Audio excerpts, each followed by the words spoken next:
Satyabama Institute of Science and Technology, Chennai and Sri Perumbudur.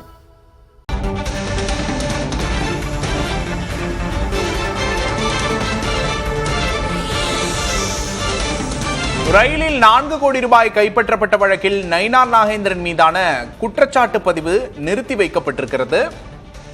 நிறுத்தி வைத்து சென்னை உயர்நீதிமன்றம் உத்தரவிட்டிருக்கிறது. நயினார் நாகேந்திரன் உள்ளிட்டோர் மீது நாளை குற்றச்சாட்டு பதிவு செய்யப்பட இருந்த நிலையில் தற்போது அதனை நிறுத்தி வைத்திருக்கிறது சென்னை உயர்நீதிமன்றம்.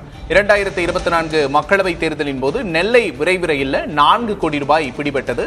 இதில் நயினார் நாகேந்திரனுக்கு முக்கிய தொடர்பு இருப்பதாகவும் அவரது பணம் என்றும் குற்றம் சாட்டப்பட்டது. இந்த நிலையில் 4 கோடி ரூபாய் கைப்பற்றிய வழக்கில் நயினார் மீதான குற்றச்சாட்டு பதிவு நிறுத்தி வைக்கப்பட்டிருக்கிறது. நாளை நடைபெறவிருந்த குற்றச்சாட்டு பதிவை நிறுத்தி வைத்து சென்னை உயர்நீதிமன்றம் உத்தரவிட்டிருக்கிறது. அண்மை செய்தியாக பார்க்கிறோம்.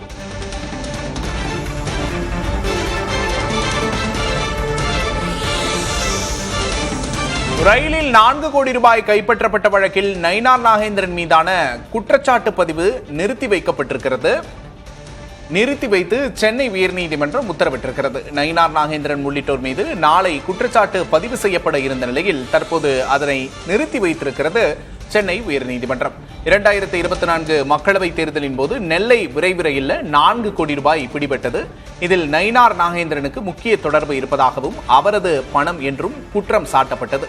இந்த நிலையில் 4 கோடி ரூபாய் கைப்பற்றிய வழக்கில் நயினார் மீதான குற்றச்சாட்டு பதிவு நிறுத்தி வைக்கப்பட்டிருக்கிறது. நாளை நடைபெறவிருந்த குற்றச்சாட்டு பதிவை நிறுத்தி வைத்து சென்னை உயர்நீதிமன்றம் உத்தரவிட்டிருக்கிறது. அண்மை செய்தியாக பார்க்கிறோம். Satyabama Institute of Science and Technology, Chennai and Sri Perumbudur.